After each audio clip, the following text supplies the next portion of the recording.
한 학기 동안의 발상의 전환 팀플 과정을 통해 우리는 발상이란 씨앗을 고르고 연구하며 물을 주며 소중히 기르기도 하고 필요 없는 부분은 과감하게 가지치기도 하는 일련의 식물 기르기라고 느꼈습니다. 이 삼박자가 모두 잘 조율될 때 마침내 꽃은 피어난 것이었습니다. 지금부터 발전기 팀의 에코 콘텐츠에 꽃을 피우기 위해 노력해온 일기장을 함께 펼쳐보겠습니다. 우선 저희 팀은 에코 콘텐츠의 소재를 선정하기 위해 브레인스토밍을 활용하여 발상의 씨앗을 고르는 회의를 진행했습니다. 우리의 환경을 괴롭히는 환경 문제 사례를 주제로 브레인스토밍을 진행하였으며 대략 15개 정도의 아이디어가 도출되었습니다. 저희는 이 중에서도 바다 쓰레기 섬의 문제가 가장 흥미롭고 특이한 환경 문제의 사례라고 생각했습니다. 그래서 바다 쓰레기 섬을 주제로 세상에서 가장 엉뚱한 에코 콘텐츠를 만들기로 결정했고 다음 회의 전까지 각자 바다 쓰레기 섬에 대해 조사하기로 했습니다. 태평양 거대 쓰레기 지대 혹은 쓰레기 섬이라고도 불리는 이곳은 전 세계의 바다에 버려진 부유성 쓰레기들이 원형 순환 해류와 바람의 영향을 받아 형성된 지역입니다. 그리고 90%가량이 썩지 않은 비닐과 플라스틱류로 이루어져 있습니다. 이곳 태평양 거대 쓰레기 섬의 대략적인 크기는 155제곱킬로미터로 약 1조 8천억 개의 플라스틱 쓰레기가 버려져 있습니다. 그리고 이렇듯 바다 쓰레기 섬으로 인해 피해를 입은 동물들이 많이 있었습니다. 사진과 같이 그물에 걸려 헤엄치지 못하는 거북이도 있었고 새의 사체에는 플라스틱 쓰레기가 가득했습니다. 이렇듯 바다 쓰레기 섬에 대해 조사해보니 저희 팀은 바다 쓰레기 섬이라는 소재를 활용하여 재미있는 콘텐츠를 만들 수 있겠다는 확신이 들었습니다. 그리고 보다 재미있는 콘텐츠를 제작하기 위해 바다 쓰레기 섬과 관련된 콘텐츠를 찾아보았습니다.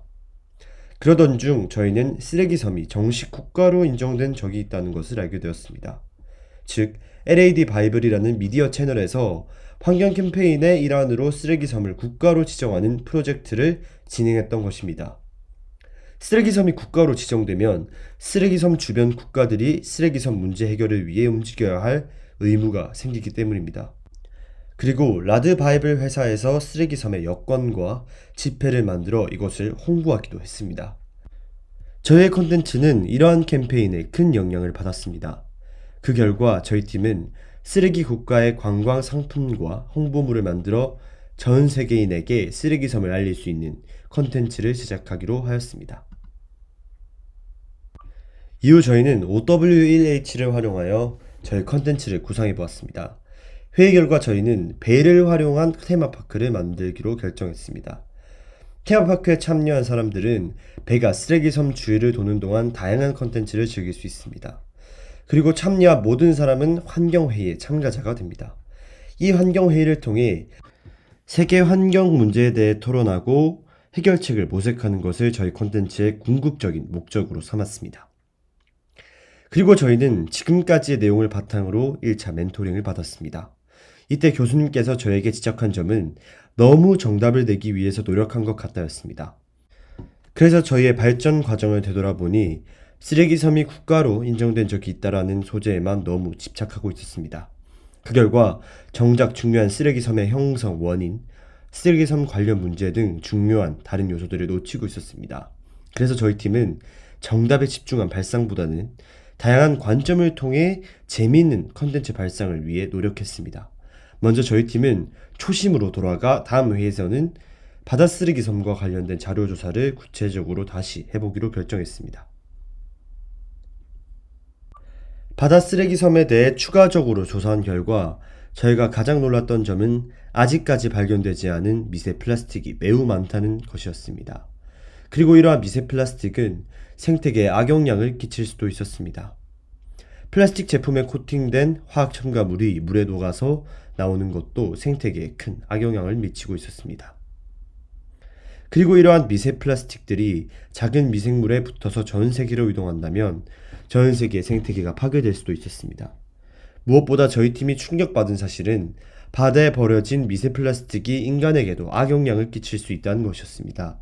즉, 인간이 버린 쓰레기가 바다에 흘러가 바다 생태계를 오염시킵니다. 그리고 이렇게 오염된 곳에서 살던 물고기들이 인간이 먹는다면 인간 역시 자연스럽게 독성을 먹고 있는 것입니다.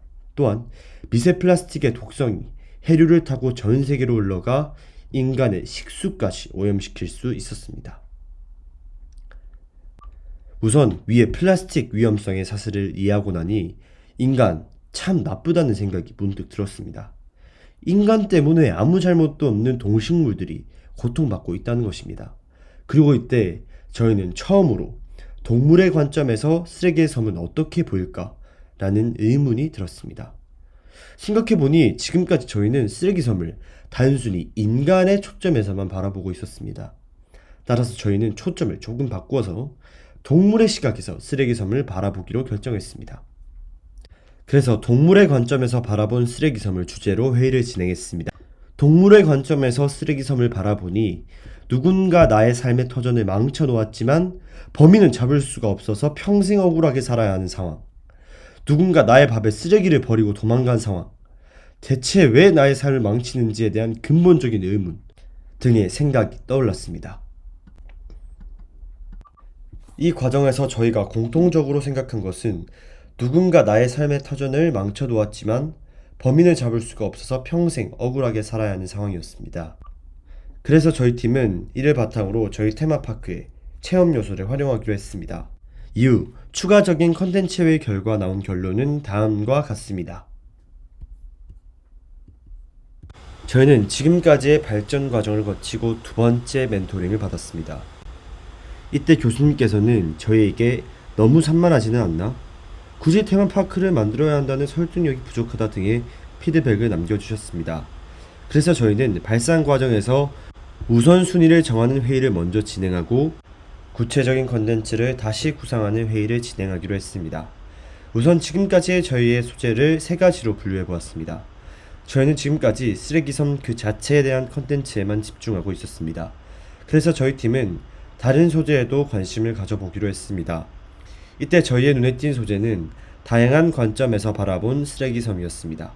저희는 지금까지 인간의 관점과 동물의 관점에서 쓰레기섬을 바라보았습니다. 그리고 이 중에서도 저희는 인간이 왜 쓰레기를 버릴까라는 주제에 관심을 가지게 되었습니다. 이는 쓰레기섬 문제를 근본적으로 해결하기 위해서는 인간이 쓰레기를 버리지 않아야 한다라고 생각했기 때문입니다. 이렇듯 저희는 어떻게 해야 인간이 쓰레기를 그만 버릴까를 주제로 회의를 진행했습니다. 이때 저희가 내린 결론은 직접적으로 경각심을 느낄 수 있어야 한다는 것이었습니다. 그래서 저희는 쓰레기를 무분별하게 버리는 인간들에게 직접적으로 경각심을 줄 수 있는 컨텐츠를 제작하여 쓰레기섬 문제를 해결하자를 목표로 삼게 되었습니다. 그리고 저희는 어떻게 하면 인간에게 직접적인 경각심을 줄 수 있을까에 대해 토의했습니다. 우선 직접적인 경각심을 제공하기 위해서는 실제로 눈에 보이는 것이 효과적이다라는 생각이 들었습니다. 또한 기존의 자료를 보면서 회의하던 중 태평양 바다쓰레기 섬은 미국, 한국, 중국, 캐나다 등 세계 각국의 주요 하천에서부터 떠내려온 쓰레기들이 모여서 형성되었다라는 점이 눈에 들어왔습니다. 그래서 자료를 찾아보니 실제로 쓰레기 섬에는 우리나라 한강에서부터 떠내려온 쓰레기가 많다는 것을 발견했습니다. 이를 바탕으로 저희 팀은 한강을 중심으로 한 환경 콘텐츠를 제작하여 사람들에게 직접적인 경각심을 제공하자는 목표가 생겼습니다. 이후 저희는 OWH를 다시 사용하여 새로운 콘텐츠를 다시 기획했습니다. 그래서 저희는 한강 스크린 이벤트를 기획하기로 결정했습니다. 즉 한강의 모든 공원에 스크린을 설치하여 하루 동안 한강에 버려진 쓰레기의 양을 스크린에 띄우자라는 콘텐츠였습니다. 저희는 한강에 큰 스크린을 설치하여 쓰레기가 쌓이는 모습을 선유도를 통해 직접 사람들에게 보여준다면 사람들이 본인의 행동에 경각심을 가지게 될 것이라고 생각했습니다. 이후 저희는 다양한 발상 기법을 활용하여 저희의 컨텐츠를 더욱 발전시켰습니다. PMI 기법을 활용하여 저희 컨텐츠를 평가해보기도 했고 포스트잇 브레인스토밍을 통하여 구체적인 컨텐츠를 기획하기도 했습니다. 이를 바탕으로 저희는 세 번째 멘토링을 진행했습니다. 이때 교수님께서는 저희에게 너무 공대생 같다라는 말씀을 해주셨습니다. 즉 경각심이라는 키워드에만 빠져서 컨텐츠에 재미에는 신경을 쓰지 않았다는 말씀이셨습니다. 그리고 이번에도 역시 단순 나열식의 테마파크에 불과하다는 말씀도 해주셨습니다. 그래서 저희 팀은 다음부터는 재미를 우선순위로 두기로 결정했습니다. 그리고 테마파크라는 틀에서도 벗어나 우리 팀의 발상과 알맞은 컨텐츠를 제작하기로 했습니다. 저희의 발상 과정을 다시 한번 점검해 보니 너무 인간의 관점에서만 바라보고 있다는 생각이 들었습니다. 그래서 저희는 인간의 관점을 빼보고 쓰레기는 어떻게 바다 쓰레기 섬을 바라볼까에 대해 자세히 이야기해 보았습니다. 쓰레기의 관점에서 생각해 보니 버려진 쓰레기의 종류에 따라서도 관점이 다르지 않을까라는 생각이 들었습니다. 그래서 음식물 쓰레기, 재활용 쓰레기, 플라스틱 빨대로 나누어 그들의 관점을 생각해 보았습니다. 이렇듯 저희는 인간, 동물, 쓰레기의 관점에서 바다 쓰레기 섬을 바라보았습니다. 그리고 저희는 이 세 가지 관점을 모두 다룰 수 있는 컨텐츠는 없을까에 대해 고민해 보았습니다. 이때 저희가 내린 결론은 애니메이션을 활용하자는 것이었습니다. 그래서 저희는 다양한 관점에서 바라본 쓰레기 섬을 주제로 새로운 애니메이션을 만들어 보기로 결정했습니다. 하지만 스토리를 정하는 것은 그리 쉽지 않았습니다. 그래서 저희는 머리를 맞대어 우리 다 같이 애니메이션 공모전을 개최해보자 라는 말을 꺼내기 시작했습니다. 며칠의 시간 동안 각자 본인이 원하는 스토리를 구성해보고 공모전을 통해 최종 스토리를 결정하기로 했습니다. 이렇게 각자 본인만의 스토리를 짜보았습니다. 이 중에서도 김정욱 하구의 스토리, 즉 저의 스토리가 최고의 스토리로 선정되어 김정욱 하구의 스토리를 메인 스토리로 결정했습니다. 저번 멘토링에서도 결정했듯 저희는 재미있는 컨텐츠를 만들기로 했습니다. 그래서 최대한 다양한 요소를 활용하여 재미를 추구하기 위해 노력했습니다.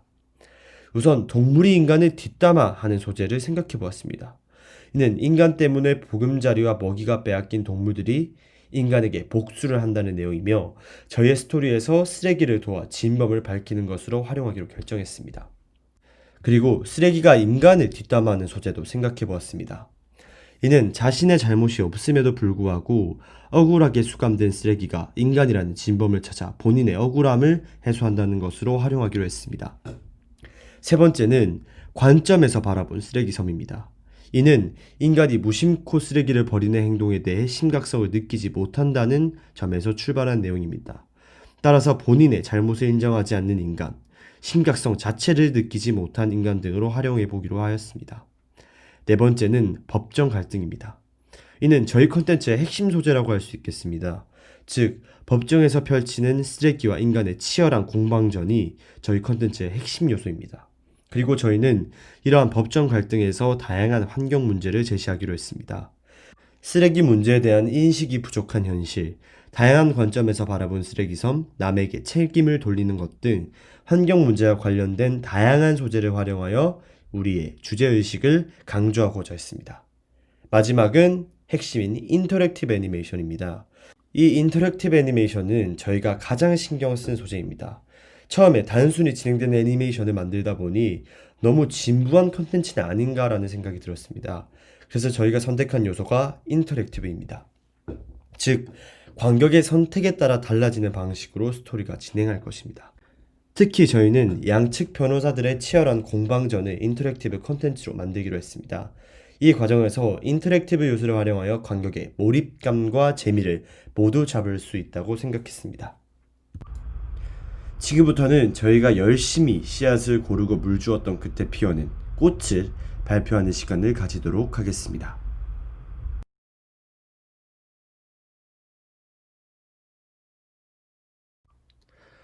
한 빨대가 바닷속에서 해류를 타고 흘러가고 있습니다.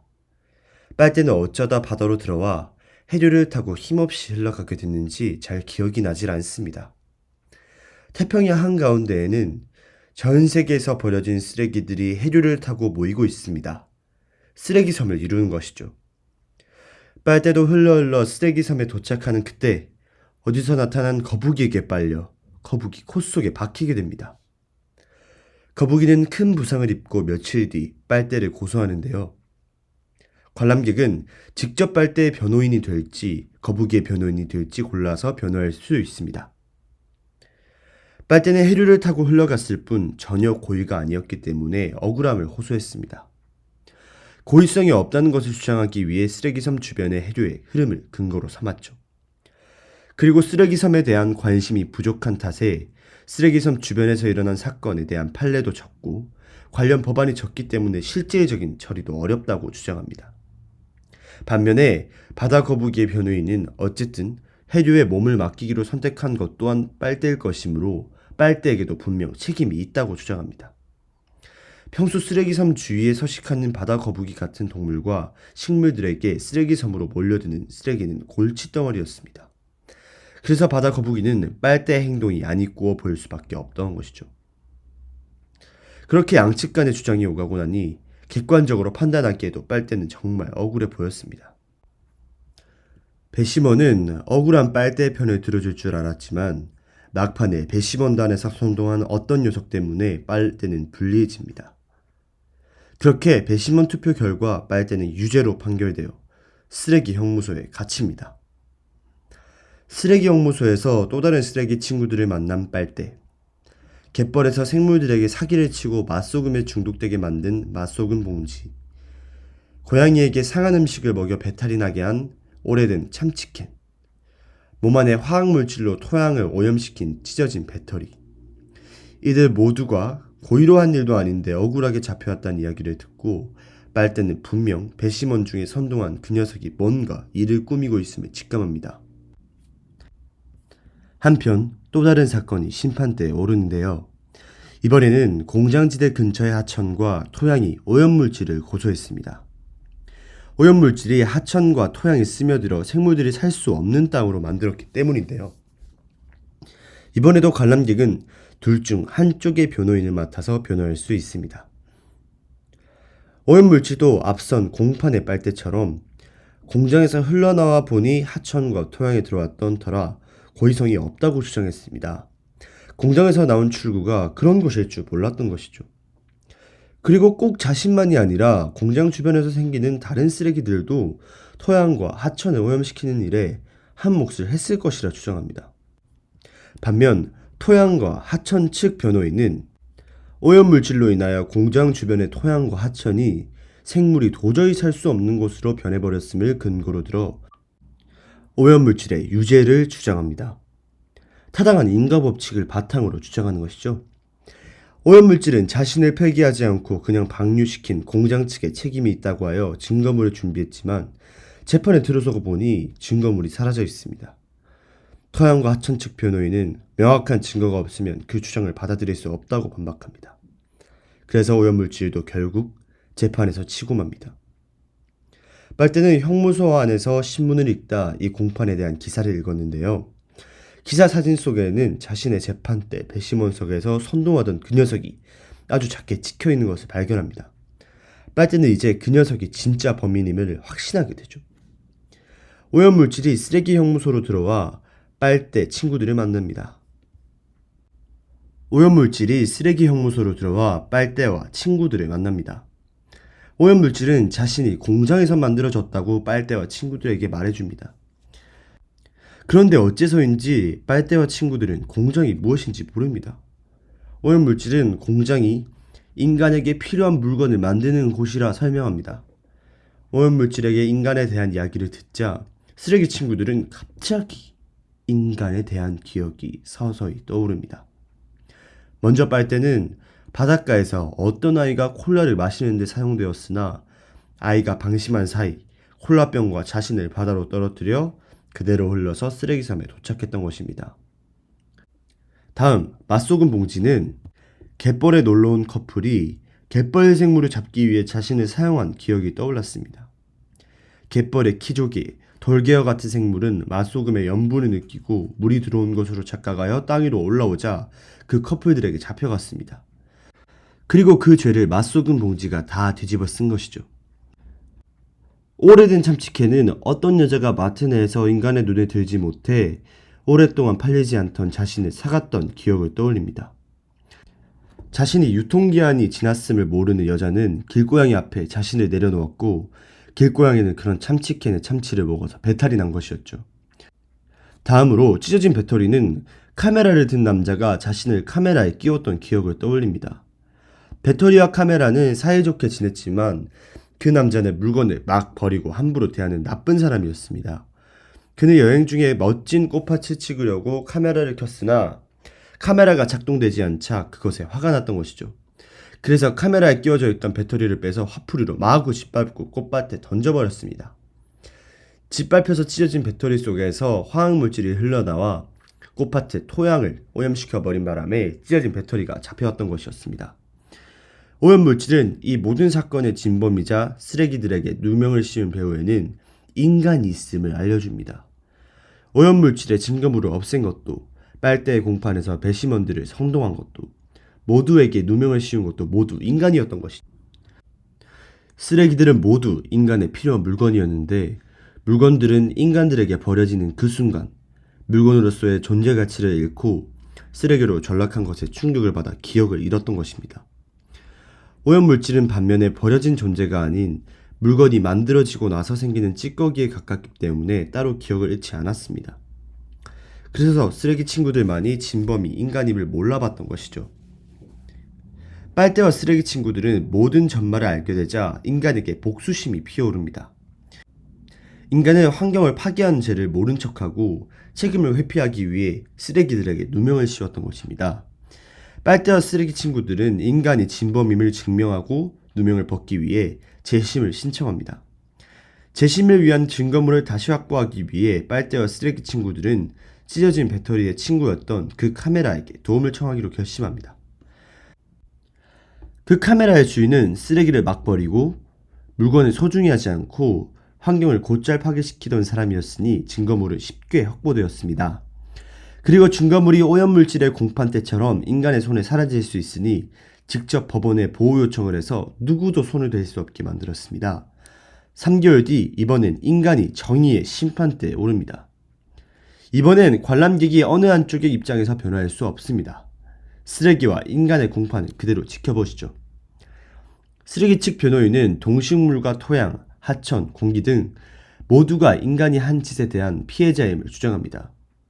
인간 측 변호인은 인간이 자원을 착취하여 쓰는 것은 당연하며 쓰레기들은 그 과정에서 생길 수밖에 없는 것이므로 인간의 책임이 없다고 주장합니다. 쓰레기 측 변호인은 인간이 필요한 자원 외에도 불필요한 쾌락을 위해 착취되는 자원도 있다고 반박하며 한강에서 먹고 버리는 일회용 용기 등등을 예로 듭니다.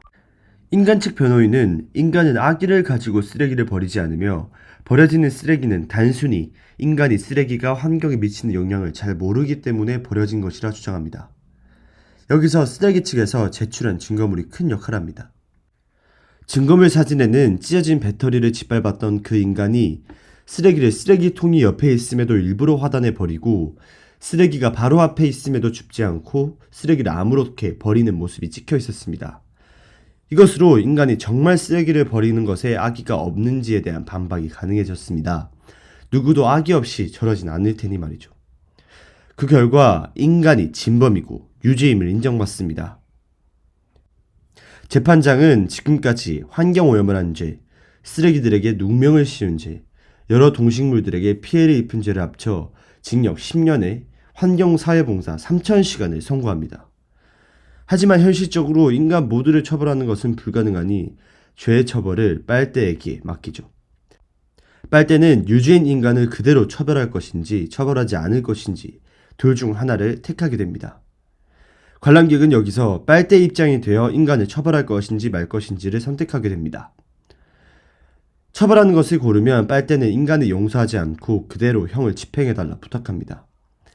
재판장은 빨대의 의견을 존중하나 역시나 인간을 모두 처벌하는 것은 무리이니 쓰레기 측 증거물에 찍힌 인간 한 명을 본보기로 처벌하기로 결정합니다.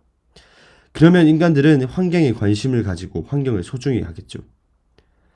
처벌하지 않기를 고르면 빨대는 인간에게 사용되던 그 기억을 떠올립니다. 빨대의 기억 속의 그 아이는 빨대를 통해 콜라를 마시며 바닷가에서의 추억을 소중히 만들고 있었습니다. 그것을 떠올리니 조금은 인간이 이해되는 것 같았습니다. 빨대는 그래서 처벌하지 말아달라 부탁합니다. 재판장은 빨대의 의견을 존중하여 인간에게 집행유예를 선고합니다. 인간들은 오늘의 공판을 잊지 않고 환경과 쓰레기와 자신의 물건들을 더 소중히 하게 되겠죠. 여러분이 만약 빨대라면 어느 쪽을 고르시겠습니까? 지금까지 Garbage Game이었습니다. 이상 발전기 팀의 에코 콘텐츠 발표를 모두 마치겠습니다. 감사합니다.